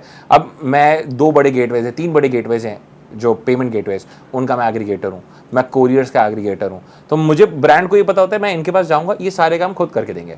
और सिर्फ ये नहीं होता कि हम बता रहे होते हैं, एग्जीक्यूशन भी मेरी टीम करती है। ब्रांड ने क्या करना होता है? ब्रांड हमारे साथ बैठ के स्ट्रैटेजी लेवल पे काम करता है। ये पहला सवाल मैं ब्रांड को ये कहता हूँ कि अब आप जब देखिए ऑपरेशनल चीज़ों से जैसे ही मैं उसको बाहर करता हूँ ना, तो अब ब्रांड ओनर हो जाता है फ्री। वो कहता है अब मुझे बड़ी गेम खेलनी है, मैं तो फारिग हो गया हूँ। तो फिर हम उसके साथ बैठ के मैं स्ट्रैटेजिक लेवल पे एक अच्छी चीज़ प्लान करते हैं, और उसकी टीम, अगर फॉर एग्जांपल बड़े ब्रांड्स होते हैं उनकी अपनी टीम इन हाउस होती है, हमारी टीम और उनकी टीम साथ मिलती है और हमारी टीम उसको लीड करती है कि हम ये सारे काम आपको करके देंगे। उससे होता ही है, देखिए एक ब्रांड का गेम चेंज हो जाता है कि जहाँ आज एक वो अपनी वेबसाइट पर बेच रहा था और ये सिर्फ सोचती कि मैं मार्केटिंग करूँ तो मेरा प्रोडक्ट बिकेगा वरना नहीं बिकेगा, मैं उसका पूरा गेम चेंज कर देता हूँ। मैं उसको हर प्लेटफॉर्म पे ले जाता हूँ, वहाँ से ऑर्गेनिक सेल आती है। मेरे पास 8 बड़े बैंक्स हैं। अब ये बैंक्स, मेरे जितने बड़े बैंक्स हैं 8 टॉप बैंक्स, वो हमारे साथ काम क्या करते हैं, हमारे ब्रांड्स के लिए डिस्काउंट कैंपेन्स करते हैं कि मीज़ान बैंक चला रहा है, अल्फला चला रहा है, HBL चला रहा है, जेएस, सारे बड़े बैंक चला रहे हैं कि भाई आपके कार्ड पे इस ब्रांड पे इतना डिस्काउंट है। अब सोचिए उस पर कितना बड़ा कस्टमर फुटफॉल जा सकता है। तो हम उसको वो चीज़ें इनेबल करके देते हैं जो हमें पता है वो ब्रांड खुद नहीं। अब आप एक बैंक साइन करने जाए ना, आप शहीद हो जाएंगे, इतना मुश्किल उनका वो काम है। हमें पता है हम साइन करके बैठे हैं, तो हमें पता है कि यार हम एक नेटवर्क में ऑपरेट करते हैं, हम उससे ब्रांड को फ़ायदा दे सकते हैं, ब्रांड इसीलिए हमारे पास आता है। और फिर वही चीज़ जो, और ओवर द टाइम माशाल्लाह हुआ यही कि इस वक्त 250 ब्रांड हमारे साथ काम करता है, सही है, अक्रॉस पाकिस्तान। इसमें इंटरनेशनल ब्रांड्स भी हैं, अलग अलग नौइयत का। कोई कुछ बेच रहा है, कोई फार्मेसी चेन चला रहा है, कोई जूते बेच रहा है, कोई कपड़े बेच रहा है, कोई ईस्टर्न वेयर, कोई वेस्टर्न वेयर, मतलब बिल्कुल ऐसी कैटेगरीज भी हैं। कोई लिफ्टें बेच रहा है, सही है, कोई पैकेजिंग बना रहा है। सही। तो इसका मतलब ये कि आपकी कोई रेंज है कि इतने कैपिटल लेके कंपनी आएगी तो फिर हम उसको केटर करेंगे, या तो क्योंकि मेरे जहन में था कि जो छोटे एंटरप्रेन्योर हैं, मतलब इतने 10, 15, 20 लाख वाले या इस तरह, तो उनको आप शायद कर रहे होंगे। हम कोशिश ये करते हैं कि हम लोगों को फैसिलिटेट करें, लेकिन कितनी दफ़ा हमारा होता है कि कोई हमें रीच आउट कर रहा हो कि दिन का 50-70 ब्रांड में अप्लाई करता है कि यार हम आपके साथ काम करना है। क्योंकि देखिए जब किसी को एक जगह फ़ायदा दिख रहा है वो बोलता है आना है मुझे, हम उसके बाद उसको एग्जामिन करते हैं कि क्या हम इसके लिए हम भी वैल्यू, क्योंकि मैं थोड़ा सा, मैंने आपको बोला ना, मैं बड़ा फ्लैट हूँ, मैं मुंह पे बना कर देता हूँ कितनी बार ब्रांड्स को कि यार आज आपको मुझे ऑन बोर्ड नहीं करना चाहिए, आज आपके पास पैसों का मसला है, आप ये 10 चीज़ें मैं आपको बता रहा हूँ कर लो, ये 10 चीज़ें आप कर लो, जब आपको लगे उस पॉइंट पे, जब आप मेरे पास आना। क्योंकि देखिए सर्टेन वैल्यू मैं भी चार्ज करूँगा उसको, तो अगर वो पैसों में ही फंस जाएगा और मैं उसको बर्डन लगूंगा पहले दिन, तो फिर मैं उसी दिन उसको कह चुका होता कि भाई मुझे ऑन बोर्ड नहीं करना, मैं तुम्हें सबसे ज़्यादा चुपूंगा। उससे अच्छा है कि तुम ये चीज़ें पहले कर लो, इस स्केल पे आ जाओ। नॉर्मली मिड साइज बिजनेसेस जितने, कितने ऐसे बिजनेस हैं जिनको जीरो से स्टार्ट करना है, मेरे पास बहुत सारे ऐसे ब्रांड हैं जो जीरो से स्टार्ट हुए हैं। अभी पाकिस्तान का बहुत मशहूर शैम्पू का ब्रांड है, उसने बोला भाई मुझे रिवैम्प करना है, मैं नानी दादी का ब्रांड हूँ, उसने बोला मैं रिवैम्प करना चाहता हूँ। उसने बोला मुझे एक स्किन केयर का ब्रांड जीरो से बनाना है। अब जीरो से बनाने में पता है क्या होगा, मैन्युफैक्चर भी मैं दूंगा, प्रोडक्ट भी मैं बताऊंगा, पैकेजिंग भी मैं बनाऊंगा, प्राइसिंग भी मैं करूंगा, उसकी ईच एंड एवरीथिंग मैं करूंगा। लेकिन उसके पास पैसे थे ये चीज़ करने को, तो मैं उसको बोलूंगा कि भाई हाँ भाई सही है, 30-40 लाख रुपए थे तो मैं ये चीज़ तुम्हारे लिए कर सकता हूँ। तो मुझे ऐसा लगता है एक बेसिक ब्रांड बनाने के लिए आज पाकिस्तान में और हमारे जैसे बंदे के पास आने के लिए उसके बाद 30 से 40 लाख रुपए मिनिमम होने चाहिए। तो उसके लिए सेंसिबल कोई चीज़ बन सकती है, वरना और कुछ नहीं, वो मेरी कॉस्ट ही बाहर नहीं निकाल सकेगा। तो मैं क्या बोलूँगा भाई ये 4 चीज़ें करके आ जाओ, उसके बाद आ जाना मेरे पास। क्योंकि प्रोडक्ट की क्वालिटी, प्रोडक्ट भी जब आप रखेंगे, खरीदेंगे या बनवाएंगे किसी से, तो उसकी भी कॉस्ट है, मार्केटिंग करनी पड़ती है, उसकी भी कॉस्ट है, आप ब्रांडिंग पे इन्वेस्ट करते हैं, उसकी भी एक सर्टेन कॉस्ट है। सही। तो अभी आपने जैसे फरमाया कि आपके 200 के करीब, आपके साथ पौने 200 के करीब, तो ये कंटिन्यूस आपके साथ रहेंगे? अच्छा, इसमें बहुत सारे ब्रांड्स ऐसे होते हैं जिनको हम 3 मंथ कॉन्ट्रैक्ट, 6 मंथ कॉन्ट्रैक्ट में हम काम कर रहे हैं। उन्होंने धक्का स्टार्ट दे दिया, हमने उनको पूरा बनाया, चलाया। कितने ऐसे ब्रांड्स हैं इनकी इन हाउस टीम्स होती हैं, हम पूरा बनाते हैं, एक एक चीज़ स्ट्रक्चर करते हैं, बिजनेस को स्ट्रक्चर किया, सब कुछ किया। एंड में हमने बोला आपकी सारी चीज़ें हो गई अल्हम्दुलिल्लाह, आप माशाल्लाह यहाँ थे, आज यहाँ पहुँच गए, आपके नंबर्स कह रहे हैं, आपकी सारी चीज़ें स्मूथ हो गई हैं। हमने ERPs इंप्लीमेंट किए, हम ये भी कर रहे होते हैं, हमारे जितने ब्रांड्स हैं उनको पूरे सॉफ्टवेयर ERPs हम FOC देते हैं, वो मेरे पास बने हुए, मैं टेक्नोलॉजी का भी मेरा काम है। अब टेक्नोलॉजी भी उसको मैंने फ्री कर दी, सब कुछ फ्री कर दिया। मैं कहता हूँ पूरा आपका काम स्ट्रीमलाइन हो गया है, अब आप सुकून में हैं। अब आपको कितनी दफ़ा मेरी ज़रूरत नहीं होती ब्रांड्स को, जिनको हमें लग रहा होता है ना अब इनको मेरी ज़रूरत नहीं है, तो मैं कहता हूँ अब ये आपका काम हो गया कि आप चलाते रहें। या अगर आपने ये वाली गेम खेल ली है ना, अब जो इससे ऊपर की एक स्टेप ऊपर है, तो हम नया काम, क्योंकि मैं नॉर्मली हम ऑपरेशनल चीज़ों में हमारा दिल होता है कि हम पूरा दिन उसी सर्कल में ना घूमते रहे ब्रांड के साथ, हम डिपेंडेंट नहीं करते ब्रांड को अपने ऊपर। मैं सिखाता हूँ ब्रांड को, मेरी कोशिश है मैं, मेरी टीम सिखाएं कि आपने ही चलाना है, हम आपको धक्का मारने आते हैं। आप धक्का स्टार्ट दे, हम आप धक्का मारेंगे, आप स्टार्ट हो जाएंगे, इंशाल्लाह चीज़ें सही चल रही हैं, हम आपको बताएंगे कैसे आप जब स्टार्ट हुए तो ऑयल कम यूज़ होगा आपकी गाड़ी में, बाकी आप सुकून में चलते रहेंगे। स्ट्रीट स्मार्टनेस जो है वो और पढ़ाई एक तरफ आपने बिजनेस की, तो आप क्या समझते हैं कि कौन सी चीज़ आपको ज़्यादा फ़ायदा किसने दी और क्यों, इसके बारे में? मैंने एक चीज़ नोटिस की है, पढ़ाई जो है ना बहुत फ़ायदा नहीं देती। बहुत ऐसी बात कर रहा हूँ मैं कि लोग इस पर थोड़ा परेशान हो जाते हैं। उसका रीज़न है, देखिए दुनिया बहुत तेज़ है। आप किताबें आपने और मैंने पढ़ी है जामशोरो टेक्स्ट बुक बोर्ड की, सही है। जामशोरो टेक्स्ट बुक बोर्ड जो किताबें बना रहा है, वो उसके बाद जो हमें मार्केटिंग में चीज़ों में किताब, 1980-1990 की किताब है। आप आज किस दौर में रह रहे हैं, आप क्या पढ़ा रहे हैं, क्या पढ़ रहे हैं। तो हमने भी जो चीज़ पढ़ी, देखिए वो बेस लेवल नॉलेज है, उस पर बिल्डिंग आपने खड़ी करनी है। वो बिल्डिंग उस वक्त खड़ी होगी जब आप अदर देन पढ़ाई कोई चीज़ कर रहे थे। तो मेरे केस में मुझे भी यही हुआ, मुझे पता है किताब है, मैं एलर्जिक था किताबों से, मुझे समझ ही नहीं आ रही होती थी, क्योंकि मुझे पता था। और उस टाइम पे तो इत्तेफाक से मैं आपको कह रहा हूँ, यूनिवर्सिटी लाइफ में तो पूरी यूनिवर्सिटी लाइफ में काम भी कर रहा था, तो मुझे एग्जैक्टली ये भी पता था कि मैं कितनी फजूल चीज़ पढ़ रहा हूँ, और वो चीज़ मुझे डाइजेस्ट नहीं हो पाती थी कि यार दुनिया ऐसे चलती है कि आप क्या पढ़ा रहे हैं मुझे, सही है। तो उस पर मुझे कितनी दफ़ा होता था कि अब मुझे एक चीज़ का प्रोसेस पता है कि ये प्रोसेस है करने का, आप मुझे कुछ और पढ़ा रहे हैं, क्योंकि आप बुकिश चीज़ पढ़ा रहे थे। तो बुक की नॉलेज, ये यूनिवर्सिटीज़ कॉलेजेस, मुझे ऐसा लगता है जो 2-3 चीज़ें आपको देती हैं वो पढ़ाई के अलावा होती हैं, और आपको टीम वर्किंग स्किल सिखा देती हैं। आप ग्रुप्स बनाते हैं, चीज़ें बनाते हैं, दोस्तियाँ एरिया करते हैं, उसमें आपको कैसे हैंडल करना है, प्रेजेंटेशन करनी है। 5 बंदा है जिनमें से 2 ने काम किया है, बाकी 3 ऐसे ही अल्लाह वास्ते आ गए हैं उसमें आपके, और वो 3 भी इसी तरह एक्ट करेंगे जिस तरह उन्होंने काम किया है, और आपने सबको साथ लेके चलना है। तो आई गेस मैनेजरियल स्किल्स ये वाली जो है आपकी टीम मैनेजमेंट की, वो अच्छी आ जाती हैं। आपको कॉन्फिडेंस अच्छा बूस्ट हो जाता है, क्योंकि आप इतने बच्चों के आगे मुस्तकिल परफॉर्म कर रहे होते हैं। कभी यूनिवर्सिटी में आप कोई कर रहे हैं, मैंने थिएटर में पार्ट लिया है ऐसे 1-2 दफ़ा, एक्टिंग में मैं जो डिबेट्स में पार्ट लेता था, तो इत्तेफाक से जीता नहीं वो भी कभी, लेकिन पार्ट हमेशा, मैं बहुत सारी चीज़ें करता रहा। उससे बेनिफिट ये हुआ कि मेरा, और नेटवर्क भी मेरा, देखें जो मेरा नेटवर्क जो गेम है ना, वो भी वहीं से स्टार्ट हुआ कि आज मैं किसी कंपनी में चाहूँ तो अल्लाह का शुक्र है मेरे जान पहचान का कोई दोस्त यार मेरे बैच का या मेरे आगे पीछे बैच वाला भी निकल आता है जो कहता है यार अहमद मैं कर देता हूँ। अच्छा, आप एक रिलीजियस माशाल्लाह फैमिली से ताल्लुक़ रखते हैं और नमाजी बंदे हैं, तो आप जेनजीज वगैरह से आपकी रहती है इंटरेक्शन, तो आपको क्या फ़ील होता है इस्लाम, रिलीजन और आज की जो हमारी जनरेशन है, यूथ जो है, तो आप कैसा देखते हैं, उनके अंदर है मोटिवेशन या वो कंफ्यूज्ड हैं रिलीजन के बारे में? और आप एंड में बताइएगा कि आपके कोई फेवरेट स्कॉलर हैं जिनको आप सुनते हैं या फॉलो करते हैं? अच्छा, इस पर फेवरेट स्कॉलर वाली चीज़ पहले मैं आपको बताता हूँ, सही है। मैं सच्ची बात है, मैंने अपने आप को कभी लिमिट नहीं किया कि यार मुझे कोई भी अच्छी बात कर रहा है, सही है। आप हमारे वालिद साहब से मिले, हमारा एक बड़ा स्टैंडर्ड बिलीफ है कि हम मुसलमान हैं, सही है। मुझे कोई भी अच्छी बात करता हुआ सुन जाए ना, तो मुझे पता है कि यार मैंने किसी ने अच्छी बात की और ऑथेंटिक है, तो मैं किसी से भी सुन लेता हूँ, सही है। मैंने अपने आप को लिमिट नहीं किया कि यार मैंने इनको ही सुनना है, सही है। कभी मौलाना तारिक साहब की भी अच्छी बात होती है, वो भी हम सुन लेते हैं, किसी और की भी होती है हम उनकी भी सुन लेते हैं, तकी उस्मानी साहब की होगी उनकी भी सुन लेंगे, सही है। एक बहुत अल्लाह ने माशाल्लाह सबको कमाल का इल्म दिया है, सही है, तमाम उलमा कराम तो हमारे सर का ताज है, सही है। तो कोई भी अच्छी बात करता है तो हम उससे सुन लेते हैं, हमने अपने आप को लिमिट नहीं किया, ना हमने ये बोला कि हम इनके फॉलोअर हैं, कभी भी इस तरह नहीं हुआ। भाई मेरा बिलीव बड़ा सिंपल है, जो अच्छी बात कर रहा है वो भी सही है, और जो गलत बात कर रहा है तो मेरे लिए मैं भी बड़ा इसमें स्ट्रेट हूँ, जिसमें मुझे बड़ा आता है हमेशा इशू, हमारे वाले साहब को भी हमेशा इशू आता है कि हम दोनों बहुत फ्लैट बात कर देते हैं, अच्छी हो या बुरी हो, हम किसी को भी रोक देंगे, फिर वो कोई भी बंदा हो सामने बोलेंगे आपने बात गलत कर दी है, ये बात गलत है और ये सही है। तो वो मैंने कभी नहीं किया। दूसरी चीज़ आपने पूछी, जो नई जनरेशन जो है ना, उस पर देखें, हर आने वाली जनरेशन पिछली जनरेशन से गई गुजरी होती है। ये जो आप और हम रिलीजन फॉलो कर रहे होते हैं, तो हम रिलीजन में आप देखें हम जा रहे हैं कि 4 आइमा की तरफ जा रहे हैं, सही है। तो हम 4 आइमा की तरफ इसीलिए जा रहे होते हैं कि हमें लगता है कि यार वो आप सल्लल्लाहु अलैहि वसल्लम के करीब तरीन ज़माने के लोग हैं, तो उन तक जो दीन पहुँचा है वो प्योरेस्ट फॉर्म में पहुँचा है, और वो उस टाइम समझने वाले लोग, अल्लाह ने उनको शऊर दिया और वो बेहतर लोग थे आने वाली जनरेशन से। तो जैसी जनरेशन आगे बढ़ी है वो उतनी बुरी होती जा रही है, ये रियलिटी, सही है। जिस तरफ दुनिया बढ़ रही है और जिस गंदगी की तरफ बढ़ रही है, बहुत ख़तरनाक दुनिया हो गई है, सही है। तो ये रियलिटी है। मेरे जो बचपन में मैंने चीज़ें नहीं देखी, ना पढ़ी, ना आज जो चीज़ें हमें शायद उस टाइम 20-25 साल में पता चली होंगी, आज बच्चे को शायद 3-4-5वें साल में माशाल्लाह पता चल जाती है चीज़ें, सही है। तो बच्चे की मासूमियत बच्चे से छिन रही है और कुछ नहीं हो रहा।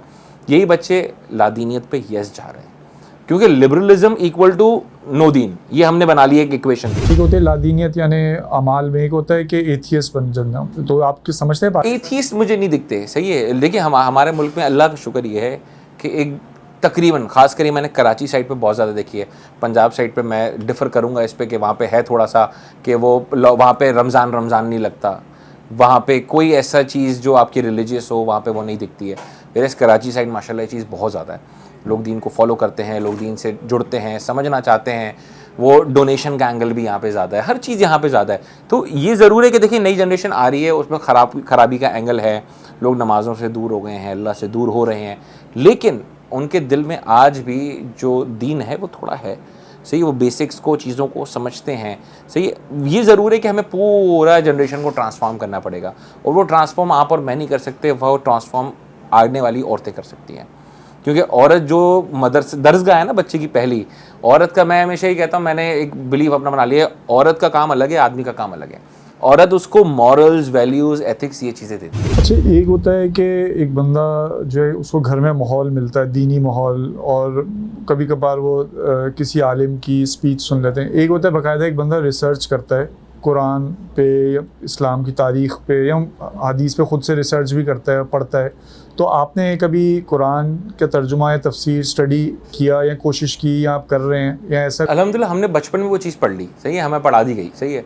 हमें एक अच्छा माहौल मिल गया, हमारे घर में अच्छा माहौल था, तो वहाँ पे हमें पुश किया गया, हमने चीज़ की। उस टाइम देखिए एज बच्चे आपको बहुत सारी चीज़ें चुभती हैं कि यार क्यों करा रहे हो मुझसे, सही है। बच्चा तो वो चाह रहा होता है ना मुझे खुला छोड़ दो, सही है, मुझे खेलने दो, मुझे ये करने दो, मेरे दोस्त खेल रहे हैं, लेकिन वो चीज़ें हमें फ़ायदा दी। अगर कोई रिसर्च करता है ना, उसको आज बहुत फ़ायदा हो जाता है। तो देखिए 2 चीज़ें होती हैं रिसर्च से, एक उसको फ़ायदा हो सकता है, एक वो गुमराह भी हो सकता है, सही। ये 2 चीज़, क्योंकि वो आपके ऊपर है। अब अगर आपकी मॉरल्स, वैल्यूज़, चीज़ें इंटैक्ट थी बचपन की, कि आपको अच्छे तरीके से अल्लाह के बारे में, आप सल्लल्लाहु के बारे में, तमाम अंबिया कराम के बारे में पढ़ाया गया, बेसिक्स भी समझाए गए ना, तो वो रिसर्च आपको फ़ायदा देगी। अगर आपके बेसिक्स नहीं पढ़ाए गए तो आप हो सकता है लादीन हो जाए, क्योंकि फिर होगा और कुछ नहीं। देखें माशरे में बहुत सारे, आपको भी पता है, हर बंदा आज आसान है, आलिम बन के वीडियो बना के लगा सकता है, कोई भी बना के लगा सकता है। कल मैं भी चाहूँ मैं भी लगा सकता हूँ एक वीडियो, सही है, माशाल्लाह थोड़ी बहुत दाढ़ी भी है, बातें भी हमने दीन की बहुत कर ली हैं, तो मैं भी कल वीडियो लगा दूँ तो मेरे भी 4 फॉलोअर होंगे। लेकिन उससे प्रॉब्लम सिर्फ ये होता है कि कोई लोग आगे पीछे आपको कर सकते हैं, तो आप ये ढूंढें कौन अच्छी बात कर रहा है और कौन हक पे डटा हुआ है। देखिए उलमा का बहुत बड़ा काम है इस माशरे में। ये उलमा ये नहीं कर सकते कि यार सब बीमार होंगे सबके घर में ही जाऊँगा, चाहे फिर वो किसी भी नौइयत का बिल्कुल ही घटिया तरीन आदमी भी, मैं उसके घर में ही जाऊँगा, या किसी ऐसे नाच गाने वाली दावत में मैं चला जाऊँगा निकाह पढ़ाने के लिए, वो भी उलमा कराम नहीं कर सकते। तो आपने ये वो देखना है कि कौन से लोग हैं जो वाकई हक और सच की बात करते हैं, आप उनको फॉलो कर लें, आप उनकी बात सुन लें, और बाकी जो चीज़ आपको है, तो देखें आज माशाल्लाह कुरान, चीज़ें, हर चीज़ आज तो डिजिटल प्लेटफॉर्म पर अवेलेबल है, आप जाके रिसर्च कर सकते हैं, फतवे अवेलेबल हैं, चीज़ें अवेलेबल हैं, तो आप अंडरस्टैंड कर सकते हैं। अच्छा, आप जिम की बात कर लेते हैं, क्योंकि मैं भी जिम जाता हूँ, सही ना, और आप भी जिम जाते हैं माशाल्लाह। तो आप पहले ये बताएं कि आप जिम के हवाले से आप क्या कोई आपका प्रोग्राम है, जिस मतलब क्या बल्किंग है या कट कर रहे हैं, क्या कर रहे हैं? अच्छा, मैं पहले तो खैर काफ़ी सालों से जिम नहीं जा रहे थे, छोड़ दिया था, तो वज़न बढ़ा लिया, अभी बढ़ा के घूम रहे माशाल्लाह। अब ये था कि यार चलो बॉडी शेप, वेट तो लूज़ करना ही करना है, सही है, श्रेड करना है, लेकिन मसल वेट नहीं कम होना चाहिए। तो मेरी कोशिश होती है, मैं जब भी लूज़ कर रहा होता हूँ, मैं पैरेलल वेट्स बहुत हैवी उठा रहा होता हूँ। तो वेट जब हैवी उठा रहे हैं तो ऑटोमेटिक होता है कि बॉडी आपकी गिरती नहीं है, वरना आप नॉर्मली वजन लूज कर रहे होते हैं ना तो आपकी बॉडी गिरना शुरू होती है, मसल आपका कम होना शुरू होता है, मसल नैरो डाउन। तो हमें होता है कि नहीं यार, मेरा अभी भी करंटली 18.5 इंच पे खड़ा हुआ, सही है। तो मेरा ये था कि नहीं, मैं बॉडी फुल बनाऊंगा, हैवी उठाऊंगा, लेकिन पैरेलल मैं वेट लूज करना शुरू कर दूँ। तो अभी यही है आजकल कोशिश है कि देखिए 10-15 किलो नीचे लाया जाए ताकि बॉडी श्रेडेड थोड़ी सी दिखे। अच्छा, आपके वालिद साहब भी क्योंकि सोशल कामों में बहुत बढ़ चढ़ के हिस्सा लेते हैं, तो आपका भी प्लान है कि फ्यूचर में आप भी कोई सोशल एक्टिविटीज़ के अंदर कुछ करेंगे? मुझे बड़ा शौक है, मैं क्योंकि देखिए हमारे आपने जैसे बोला वालिद साहब करते हैं, तो हमारे लिए तो हमारे वालिद साहब हमारे बचपन से इंस्पिरेशन है, ज़ाहिर है हम उनको फॉलो करते हैं बहुत सारी चीज़ों में, आज भी करते हैं। अल्लाह ने जितना दिया है, अकल, समझ, पैसे, जो भी दिया अल्लाह ने, तो हमारी कोशिश होती है आज हम उसके हिसाब से कंट्रीब्यूट करते हैं, सही है। बताने की तो नहीं होती बहुत सारी चीज़ें, लेकिन ज़ाहिर है बहुत सारी चीज़ें अल्लाह का शुक्र है, अल्लाह हमसे करवाता है, हमारी क्या औकात है। लेकिन ये अभी भी जैसे मैं ARE वेंचर्स में हूँ, तो मेरे पास 6 से 8 NGOs हैं जिनके लिए मैं फ्री में काम करता हूँ, और अगर कल को 50 NGO भी हो कि 50 के लिए फ्री में काम करूँगा, मैं उनको कभी चार्ज नहीं करता। उल्टा मेरी कोशिश होती है उनको और ज़्यादा काम करते हैं। कोई भी NGO आ जाए, आप भी कोई NGO कल को लाइनअप करेंगे तो मैं उसके लिए फ्री में काम करूँगा, क्योंकि मुझे होता है कि यार हमारा हिस्सा ही टल गया।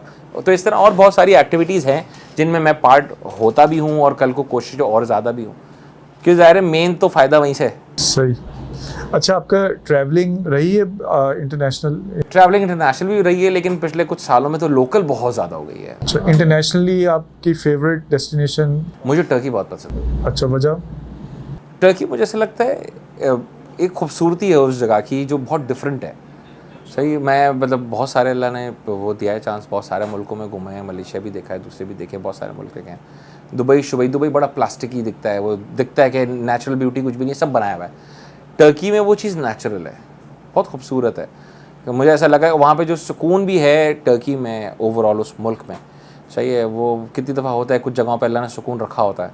कुछ मुल्क हैं जैसे बाकू है, मैं अज़रबैजान बाकू की साइड पे गया तो मुझे मज़ा नहीं आया, लोगों को मज़ा आता है, लेकिन मुझे वो दिख रहा था कि नहीं यार उस पर वो मज़ा नहीं है, डेप्थ नहीं है उस मुल्क में। जी, टर्की में जाएँ तो वहाँ पे अब डेप्थ कब दिखती है? तो हमारा मुल्क भी है माशाल्लाह, अल्लाह ने बड़ा खूबसूरत मुल्क दिया हमें, पहाड़ भी हैं, तो पानी भी है, तो दरिया भी है। टर्की भी इसी तरह का है, वहाँ पे अल्लाह ने बहुत सारी चीज़ें दी हैं, सही है। और फिर जाहिर सी बात है कि इस्लामी माशरा भी है, वो ज़रूर है कि बहुत ज़्यादा उस तरह फॉलो नहीं किया जाता, लेकिन जिस तरीके भी है वो मुझे ऐसा लगता है टर्की मेरे लिए फेवरेट जगह होगी कि मैं वहाँ अंतालिया गया, कैपाडोकिया गया, इस्तांबुल गया, बहुत खूबसूरत जगह है। वहाँ म्यूज़ियम जो है तोपकापी म्यूज़ियम, मैं आई लव हिस्टोरिकल प्लेसेस। मतलब मैं एक हिस्ट्री का स्टूडेंट हूँ, मुझे कोई हिस्ट्री की जगह पे भेज दे मैं पागल हो जाता हूँ। वहाँ ऐसा लगे कि बच्चे को खिलौना दे दिया, मैं ऐसा हो जाता हूँ। मतलब मुझे बड़ा शौक है कि मैं इजिप्ट जाऊँ सिर्फ इसके लिए कि वहाँ पे जो पुरानी चीज़ें हैं, मैं अभी बीच में भी ओडमाड़ा 2-4 दफ़ा गया, तो वहाँ पे जो सेंटर में पूरे पहाड़ आते हैं, वो पुरानी इमारतें, पुरानी चीज़ें, दिखता है हज़ारों साल पुरानी सिविलाइजेशन है, मुझे बहुत अट्रैक्ट करती है। तो मैं तोपकापी म्यूज़ियम में गया और मैं तकरीबन पूरा दिन लगाया वहाँ पे, मैंने एक एक चीज़ गौर से देखी है। मैं आई लव हिस्टोरिकल प्लेसेस, क्योंकि ज़ाहिर है हमारे रूट्स हैं वो, हम पूरी दुनिया जहाँ से भी आई है, जो भी हुआ है, तो वहाँ से रूट्स है। वो तो खैर अच्छी चीज़ है कि वो इस्लामिक वो उसका भी है, ज़ाहिर सी बात है, ऑटोमन एम्पायर का और पूरा है, तो वो तो जो देखने में मज़ा आता है, क्योंकि हमें जो हमने स्टोरीज सुनी है बचपन से, वो चीज़ें वहाँ सामने दिख रही हैं, तो उससे अच्छी क्या चीज़ हो सकती है। मैं आपसे पूछना चाहूँगा कि जैसे मुफ्ती तारिक मसूद साहब की जैसे उसके ऊपर बात करते हैं, ताद्दुद अज़वाज के ऊपर, और बल्कि वो यंगस्टर्स को भी कहते हैं कि भाई आप निकाह कर लें, गलत काम पे नहीं जाए। तो आपको क्या लगता है कि हमारे जो जेनजीज़ हैं, तो आप उनको देख के समझते हैं कि उनको निकाह कर लेना चाहिए अगर वालिदैन राज़ी ना हो? ये थोड़ा सा क्वेश्चन है क्योंकि आप जेनजीज़ में उठते बैठते हैं, तो मैं इसलिए आपसे पूछ रहा हूँ। निकाह तो एक अच्छी चीज़ है, सही है, ये तो आपको गुनाह से बचा रही है, तो अच्छी चीज़ है। लेकिन प्रॉब्लम ये है कि आप जब बच्चों को जो चीज़ें पढ़ा रहे हैं ना, वो पहले उनके माँ बाप को पढ़ाएं, क्योंकि अगर माँ बाप ही राज़ी नहीं है, आज प्रॉब्लम माँ बाप है, ना चाहते हुए ये चीज़ कह रहा हूँ मैं आपको कि आज बच्चों की ज़िंदगी की मेजर रुकावट उनके माँ बाप हैं। और अगर कि बच्चा सक्सेसफुल हो गया तो उसके पीछे भी माँ बाप का वो है, सही है। तो माँ बाप को थोड़ा सा ओपननेस दिखानी पड़ेगी, उनको चीज़ें समझनी पड़ेंगी, उनको आपको बच्चों को अलाउ करना पड़ेगा कि यार बच्चे निकाह को माने। अभी बच्चे लोग घबराते हैं माँ बाप से बात करने में, अगर वो घबराहट है, वो किसी को पसंद भी करते हो, निकाह नहीं कर सकते उससे, सही है, तो फिर जाहिर सी बात है क्या करेगा, फिर चलाएगा। सिंपल सी बात है, अफेयर चलाएगा और क्या होगा, सही है। तो आप उनको प्रमोट ये करें कि हाँ भाई आप छोटी उम्र में भी निकाह कर सकते हैं, सही है, अगर आप लोग चाहते हैं तो, सही है। मेन चीज़ तो वो चाहत भी है ना, बच्चों की भी चाहते हैं, माँ बाप भी चाहते हैं, तो माँ बाप को थोड़ा सा अलाउ करना पड़ेगा। ये जो 1 2 3 4 शादियों वाली बातें हैं ना, तो वो तो बहुत लेटेस्ट स्टेज है, सही है। उसको लिटरली हो ही गया है कि आपने उसको मजाक की फॉर्म बना दिया है, मुझे ऐसा दिखता है, सही है, सोशल प्लेटफॉर्म पे, जिस पे देखें एक सर्टेन जेंडर है जिसको आप टारगेट कर रहे हैं, आप उसको कह रहे हैं कि भाई आपके ऊपर हम सौतन लाने की बातें करते रहेंगे पूरा दिन, तो देखिए वो इनसिक्योर होती है। अगर आप किसी को समझाते हैं ना कोई बात, तो उसको समझ आती है। आप किसी पे हिट करते हैं ना, तो वो इनसिक्योर हो जाता है। आजकल की औरतें इनसिक्योर होना शुरू हो गई हैं कि उनको ऐसा लगता है अब मर्द है भाई 4 शादियां कर लेगा अचानक से, लेकिन जायज़ है, उसका इस्लामी हक है, सही है, लेकिन वो नॉर्मली क्या कर रहा है, छुपा के कर रहा है, छुपा के कर रहा है। अब वो नाजायज़ हो गया। मैं ये कहता हूँ आपने छुपाया ना, तो आपने नाजायज़ काम किया। या तो आप धड़ल्ले से करें, सबको साथ ऑन बोर्ड कराएं और ले, सही है। इस तरह के लोग भी मौजूद हैं ना इस दुनिया में, सही है। आप बताते ना, आप कन्वर्जेशन करेंगे तो आप एक पॉइंट पे आएंगे ना कि हाँ यार मैं कोई चीज़ कह रहा हूँ तो उसके पीछे के थॉट प्रोसेस क्या है मेरा। आप थॉट प्रोसेस ही समझाते हैं, आप चोरी छुपे एक चीज़ करते हैं, फिर वो नाजायज़ दिखती है। आप इस्लामिक पर्सपेक्टिव से भी देखें तो आपने भले निकाह किया होगा, लेकिन आपने काम नाजायज़ किया है, क्योंकि आपने दूसरी का हक मारा है, आपने दूसरी को झूठ बोला है, चीज़ें छुपाई हैं। तो आप जितने भी उसको पहलू में लाएं, आप ज़बरदस्ती बोलें कि ये सुन्नत है, तो बहुत सारी सुन्नत है माशाल्लाह ज़िंदा करने के लिए आज, सही है। सिर्फ ये 4 शादियों वाली सुन्नत ही नहीं है ज़िंदा करने के लिए। तो आपने ये ढूंढना है कि आज प्रायोरिटी क्या है। प्रायोरिटी क्या आज बच्चों को सुधारना है, प्रायोरिटी माँ बाप को समझाना है कि नई जनरेशन अच्छी बिल्ड करें, या प्रायोरिटी ये है कि 4 शादियां कर लो बगैर सोचे समझे। प्रायोरिटी सोचनी है। अच्छा, इसमें मैं क्योंकि मैच मेकिंग के काम में हूँ, तो मैंने ये देखा है कि आजकल जो खुला लेना औरत का बहुत आसान कर दिया गया है। पहले ये होता था कि उसके बच्चे होते थे, सही ना, तो वो सोचती थी भाई ये इनका बाप है, मैं इससे अलग नहीं हूँ। बल्कि अब जो बच्चे वाली हो जाती है तो वो तो ज़्यादा जल्दी खुला ले लेती है कि भाई मैं मेंटेनेंस के पैसे ले लूँगी वगैरह वगैरह। तो उनको इसका, तो मेरा पॉइंट ये है कि मैंने नोट ये किया है कि खुला, डिवोर्स, विडो, मतलब विडो तो इतनी नहीं है, खुला और डिवोर्स वाली ख़वातीन वापस अपने वालिदैन के घर चली जाती हैं। अब होता ये है कि क्योंकि वो शादी के प्रोसेस से तो गुजरी भी होती है, बच्चे भी उसके साथ होते हैं, तो अगर कोई शख्स उससे शादी नहीं करता तो ऐसी औरत फिर आगे जाके माशरे में एक बिगाड़ का एक सबब बन सकती है, बनती है, अगर वो जॉब कर रही है। मतलब ये मैंने अपने एक्सपीरियंस से बता। अच्छा देखिए, ऐसा ही है, इस पर सिर्फ मैं ये नहीं कहूँगा औरत बिगाड़ का हिस्सा है, आदमी भी बिगाड़ का। आदमी को भी आप खुला छोड़ देना तो हर खुला छूटा हुआ इंसान बिगाड़ का, क्योंकि देखिए एक उसकी नेसेसिटी है, एक पार्टनर एक इंसान की नेसेसिटी है, चाहे वो आदमी हो चाहे वो औरत हो। आप उसको खुला छोड़ेंगे, वो आपने एक दर खुला रखा हुआ है जो कि गुनाहों का है और गंदगी का है। और जब आप गुनाह और गंदगी में पड़ते हैं तो आप फिर इसके बाद माशरे में अच्छा कंट्रीब्यूशन तो नहीं देंगे, बुरा ही देंगे, सही। तो वो चीज़ मुझे ऐसा लगता है कि वो आपको ये देखिए हाईलाइट करनी चाहिए ना कि भाई ये भी एक है माशरा। देखिए औरत का भी हक है कि अगर वो किसी के साथ नहीं रहना चाहती। आपको पता है माशरे में हम जैसे लोग जो हमने देखे हैं माशाल्लाह, तो जिस तरह के आदमी इस वक्त माशरे में घूम रहे हैं जनरेशन में, तो वो भी भेड़िए हैं सारे, सही है। तो अगर वो औरत उससे दूर होना चाहती है, उसका हक है, वो मैं कहता हूँ उसको उसका हक मिलना भी चाहिए, जैसे हमारा माशरा भी देता है, हमारा रिलीजन भी देता है। केस टू केस डिफर करता है, मैं किसी पे ब्लेम नहीं करता। कुछ सिनेरियोज में यस, देखें कुछ सिनेरियोज में आदमी भी फ़ायदा उठा रहे होते हैं एक अपनी पार्टनर का, और कितने सिनेरियोज में औरतें भी उठा रही होती हैं कि यार हमें जो है वो पैसे मिल जाएंगे, ये हो जाएगा, हम अलग हो जाएंगे। लेकिन देखिए माशरे में उसको रहने के लिए कोई एक पार्टनर ज़रूरी होता है। कब तक आप वालिद के साथ रहेंगी, वालदा के साथ रहेंगी, दायरे उनकी एक सर्टेन एज है, फिर भाई बहन चुभना शुरू हो जाते हैं, जो बोलेंगे यार घर में क्यों बैठी हुई है। तो वो तो है कि उसको फ़ौरन उस सिनेरियो में डालना है कि वापस वो निकाह करे और वापस वो अपना घर बसाने की कोशिश तो करे, ना कि एक टर्म में। आप बिज़नेस करते हैं, फॉर एग्जांपल हम बिज़नेस पे वापस आते हैं, अगर हम बिज़नेस करते हैं, एक दफ़ा आपने एक चीज़ ट्राई की, नहीं चली, उसका मतलब ये थोड़ी सारी ज़िंदगी नहीं करेंगे, आप कुछ और ट्राई करेंगे, बोलेंगे वापस मैं मौका देता हूँ अपने आप को। हम अपने बच्चे की जितनी भी अच्छी तरबियत करें, स्कूल गोइंग बच्चे की बात कर रहा हूँ, उसको हम स्कूल आज भेजते हैं। अब उधर दूसरे बच्चे जो उसके साथ हैं वो अपने फैमिली बैकग्राउंड से आ रहे हैं, सही है ना। अब और उससे हमारा बच्चे मुतासिर होते हैं। तो क्या आप समझते हैं कि होम स्कूलिंग जो है ज़्यादा बेहतर ऑप्शन है?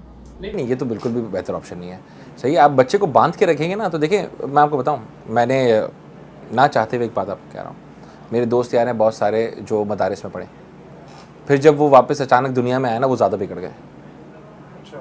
अब मैं आपको रीज़न देता हूँ।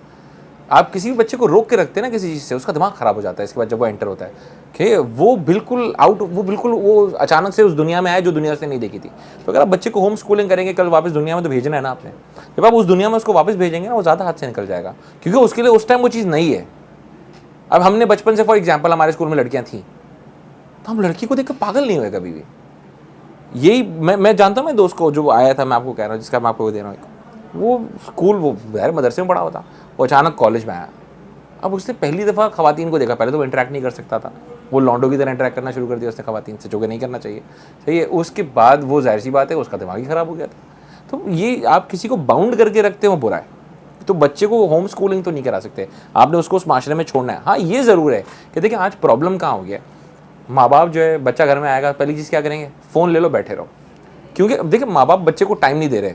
तो अगर आपको माँ बनना था या आपको बाप बनना था और आपको वो सारी फजीलतें लेनी थी जो माँ बाप को अल्लाह ने दी हैं, और आप चाहते हैं मेरा बच्चा मेरा मुरीद रहे और मेरे हाथ में रहे और मेरे हिसाब से चले, तो आपने फिर बाप और माँ का फ़र्ज़ अदा करना है। जो अभी आपको स्क्रीन पे पाकिस्तान के जो नौजवान देख रहे हैं, आप और वो कंफ्यूज फिर रहे, क्या करूं, कंफ्यूजन है, सही ना। आपने चले ई कॉमर्स की लाइन ली या जॉब की लाइन है, अब हर बंदा तो ई कॉमर्स नहीं करेगा या कुछ कर भी लेंगे। आप क्या एडवाइस करते हैं उस कंफ्यूज बंदे को कि वो क्या करे, कैसे अपने आप को उस कंफ्यूजन से निकाले और प्रैक्टिकल स्टेप, बेबी स्टेप्स लेके आगे बढ़े?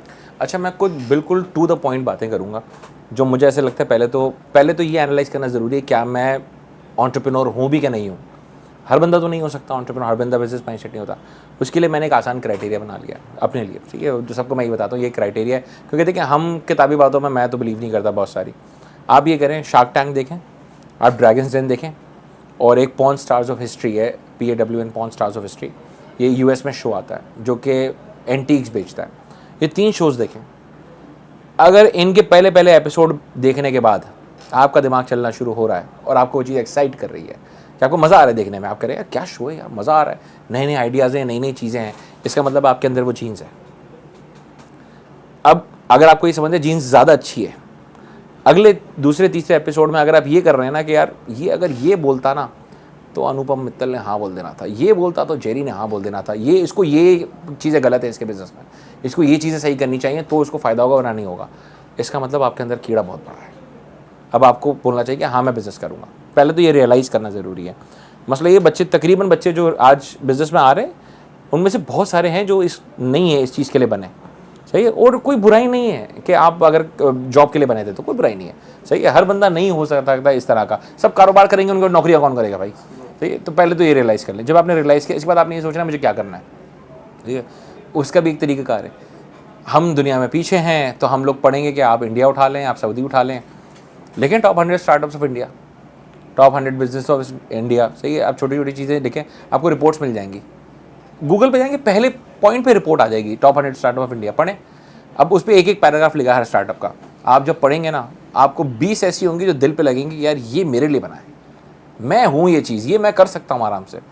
इसके बाद उन 20 को एनालाइज करेंगे आप, तो आप जब थोड़ा सा और पढ़ेंगे उन 20 बिजनेस के बारे में, और पढ़ने की भी ज़रूरत नहीं होती इसके बाद, तो आप जाए यूट्यूब पे लिखें केस स्टडी, उस बिज़नेस का नाम केस स्टडी, पूरी वीडियो केस स्टडी आ जाएगी आपके पास, वो आप पढ़ें। वो जब वीडियो देखेंगे आपको समझ आ जाएगा 20 में से 5 हैं जो मेरे जेब पे लगते हैं, मैं जेब है मेरा, मैं कर लूँगा या मैं जमा कर लूँगा पैसे। फिर उन 5 में मेहनत करें और फिर 5 से आप बिस्मिल्लाह करें। कम पैसों से अच्छी चीज़ बन जाती है। दुनिया में तकरीबन चीज़ें डिजिटली जो आप देख रहे हैं वो फ्री में भी अवेलेबल हो जाती हैं। मेरे पास लिटरली इतने बड़े बड़े दुनिया के टूल्स हैं फ्री में पड़े, क्योंकि मैंने गूगल किया। अब तो गूगल भी नहीं करना, आपने ChatGPT करना है, क्लाउड करना है, आपने उसको बोलना है मुझे निकाल के दो जहाँ मुझे फ्री मिल जाए ये वाली टूल्स, ये वाली चीज़ें फ्री में। आप वहाँ से पढ़ें, एनालाइज करें, समझें। फिर आप जब रिसर्च कर लेंगे ना कि आपने बोला ये 5 बिजनेस है, इनमें से अब ये मुझे करना है, फॉर एग्जाम्पल एक, उस पर रिसर्च करें, ऑल इन इतनी रिसर्च करें, जब आप जाएँ ना लॉन्च करें तो उसके बाद आपको ये पता हो कि मैंने इतनी तैयारी के साथ गया हूँ, सेमी कुक नहीं गया, क्या मुझे टक्कर देना हो, मुझे नुकसान होना नामुमकिन दिखता है।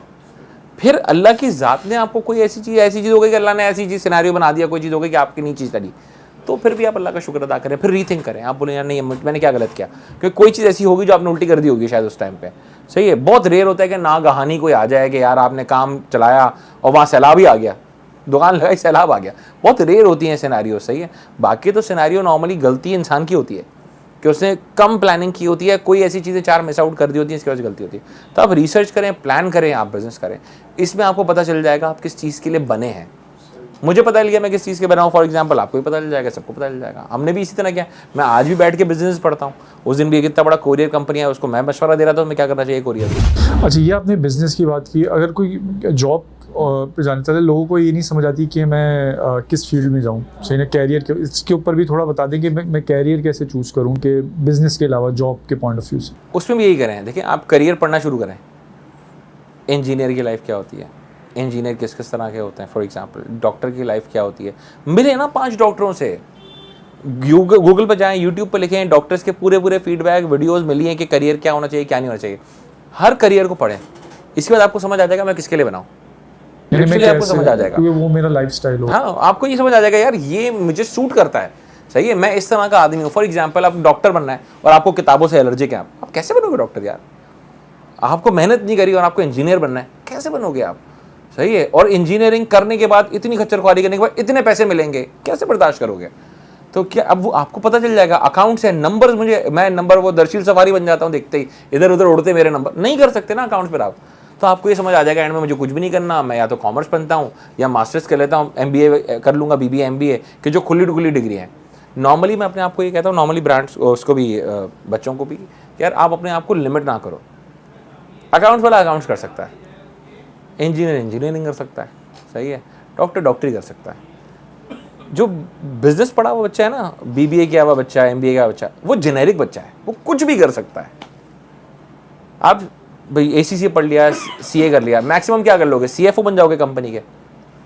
आपने सीधा BBA, सादा कुछ BBA MBA किया हुआ है, आप कंपनी का मालिक बन सकते हो, CEO बन सकते हो आगे जाकर, क्योंकि आपके पास तो लिमिटेशन ही नहीं है, आप तो सब करते हो। क्योंकि MBA और BBA जो कोर्सेज हैं उसमें तो आप हर तरह की चीज़ पढ़ते हैं। आप तो एक पूरा गोला गंडा आपको पढ़ाया जाता है ना, आप तो सब पढ़ के बैठे हैं। फाइनेंस भी पढ़ लिया, मार्केटिंग भी पढ़ लिया, सप्लाई चेन भी पढ़ लिया, डिस्ट्रीब्यूशन सब पढ़ के आया, वो बच्चा ज़्यादा कामयाब होता है। हाँ, ये ज़रूर है कि देखिए उसकी नॉलेज हर जगह की है। अब जब आप सब पढ़े हो ना, BBA कर रहे हैं, आपको समझ आ जाता है मैं किस चीज़ के लिए बनाऊँ। अब मैं BBA कर रहा था, मैं समझ गया, मतलब भाई मार्केटिंग मेरा फोर्ट है, सही है। मतलब ये, क्योंकि जब मैंने मार्केटिंग के कोर्सेज पढ़े ना, मुझे मज़ा आ गया। मैंने बोला यार ये तो मैं बगैर पढ़े इसमें, और मेरे सारे अच्छे ग्रेड्स मार्केटिंग के कोर्सेज के हैं, मैं बगैर पढ़े भी जाता था तो मैं तबाही मचा देता था वहाँ पे। वेरेज मैं दूसरी तरफ कितने ऐसे सप्लाई चेन चीज़ें मैं उसमें करता था, मैं बोरे HR, मैं सो जाता था क्लास में, इतना बुरा हाल था। तो वो आप जब ऐसे वो एनालाइज करने के लिए आपको पढ़ाई वाली चीज़ देखनी है, कारोबार एनालाइज करना है तो वो देखना है, आपको समझ आ जाएगा मेरा करियर क्या है। फिर उस करियर में अगर आपको लगता है फ़ायदा मुझे चाहिए, तो एक ही तरीका है सिर्फ कि आपने इतनी मेहनत करनी है कि आप स्टैंड आउट कर जाएँ दूसरे कैंडिडेट से। और वो स्टैंड आउट जब होंगे आप, जब आपको पता होगा कि मैंने अदर देन कोर्स की किताबें इतना सब पढ़ के बैठा हूँ इसके बारे में मैं, और इतना मुझे सब आता है जो नॉर्मल बच्चा मेरे सामने आएगा उसको नहीं आता, तो आपकी जीत है। तो आपको वैल्यू भी मिलेगी, लोग आपको फ़ायदा देंगे, लोग आपको बिठाएंगे, बोलेंगे कंपनी में सर आप ही हैं, 4 दफ़ा दिन में चाय पिलाया करो भाई को, अच्छा काम करता है। तो thank you very much for your time. आज आपने वर्किंग डे में हमें इतना टाइम दिया। Thank you for having me. अच्छा लगा कि हर एस्पेक्ट से हमने बात की है माशाल्लाह। कोई प्री प्लान नहीं होता तो मेरे ख्याल सारे एस्पेक्ट कवर हो जाते हैं, और भी बहुत सारे हैं, वो इंशाल्लाह ताला नेक्स्ट टाइम में कवर करेंगे। तो दोस्तों, आज आपने गपशप विद अदील में हमारे मोअज़्ज़िज़ गेस्ट अहमद रऊफ़ ईसा साहब की गुफ्तगू सुनी। उम्मीद है आपको भी इंटरव्यू और ये पॉडकास्ट पसंद आया होगा और आपको भी बहुत कुछ सीखने को मिला होगा। प्लीज़ कमेंट्स में ज़रूर अपने इज़हार कीजिएगा अपनी राय का, और इस वीडियो को लाइक करें और आगे शेयर भी कीजिएगा। Thank you very much. अस्सलाम वालेकुम।